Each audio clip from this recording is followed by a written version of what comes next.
Wrestlers that only had one match in WWE.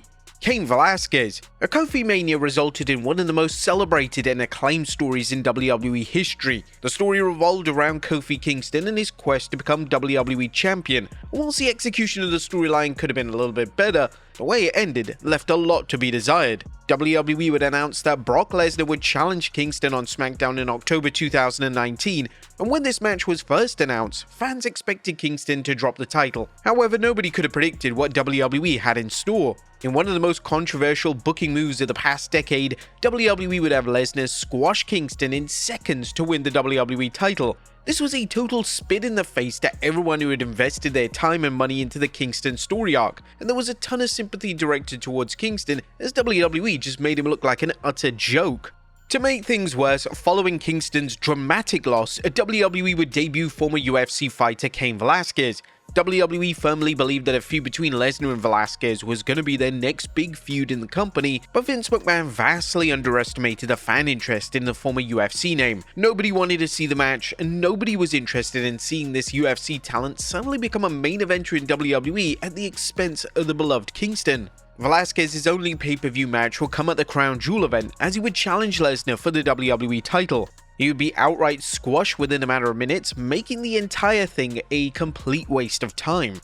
It was rumored that Velasquez was set for a future Rumble appearance, yet this never materialized, and WWE and Velasquez would cut ties in 2020. The most frustrating element of this booking was that it showed a vast misunderstanding of the fans. Nobody was pushing for this kind of push for a non-WWE name, and Velasquez's performance leading up to his sole match weren't exactly screaming to the audience that this man was justified to be in such an elite position. Karma. The 2011 vignettes hyping up Karma's WWE debut were insanely well put together. WWE actually put some effort in with a member of the women's roster for once, and fans hoped that Karma would be the catalyst for change when it came to how the WWE presenting the women. Unfortunately, her run was cut short due to her pregnancy, and when she returned in 2012, she only had one match. Karma would enter the Royal Rumble as a surprise entrant and received one of the biggest reactions of the entire pay-per-view. It's disappointing that the legendary name only had one WWE match, yet she did manage to create some lasting memories during her time in the promotion, and at least fans got to experience her presence in a WWE ring. Tyson Fury. The original plans for boxing superstar Tyson Fury were for him to have several matches in WWE. However, despite making numerous appearances over the years, to date Fury only has had one featured match. Fury's only match came at the Crown Jewel event in 2019. Here he defeated Braun Strowman via countout in a total dud of a matchup. There have been rumors for years that Fury will be wrestling Drew McIntyre, however, the more time that passes, the less likely this becomes. And at this stage, it seems incredibly unlikely that Fury will ever wrestle in WWE ever again. Jushin Liger. The legendary Jushin Thunder Liger finally wrestled in WWE back in 2015. Liger would compete at the NXT TakeOver Brooklyn event, defeating Tyler Breeze in a matchup that received rave reviews from fans of the NXT product. At one point in time, it seemed like Liger would be one of the biggest names to never wrestle for WWE, yet WWE, specifically Triple H, handled this WWE presentation extremely well, and Liger was presented like an absolute certified legend. Despite only having one match in WWE, he would be cemented in WWE history in 2021 as he would take his rightful place in the WWE Hall of Fame. Bruce and Keith Hart. Bruce and Keith Hart only had one WWE match, and it took place at the 1993 Survivor Series. The two Harts would team up with the rest of the Hart family to take on Shawn Michaels' team in one of the more unique matches of the New Generation era. Bruce Hart would make a number of WWE appearances over the years, including a guest spot at WrestleMania 26 when Bret Hart would face former WWE Chairman Vince McMahon.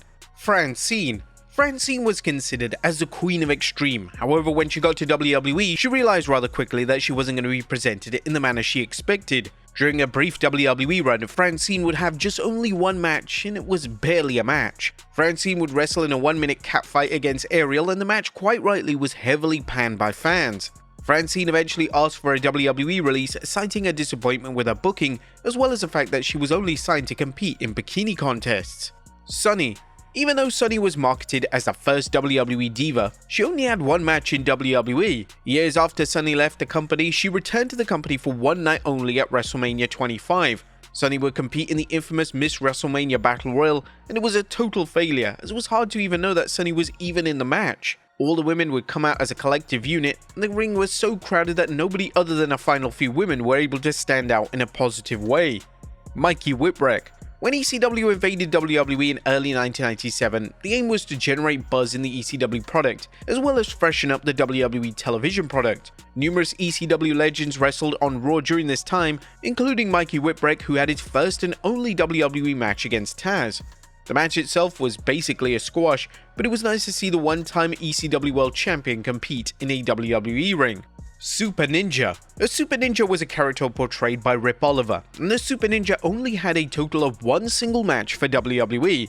That match was huge for Oliver at the time, as Oliver was tasked with wrestling the Ultimate Warrior for the Intercontinental title. The match took place at Saturday Night's main event in November of 1988, and Super Ninja would lose in just 2 minutes. The notable thing about Super Ninja was that he would have the iconic Mr. Fuji by his side, but sadly the presence of managerial greatness couldn't make the character connect with the audience.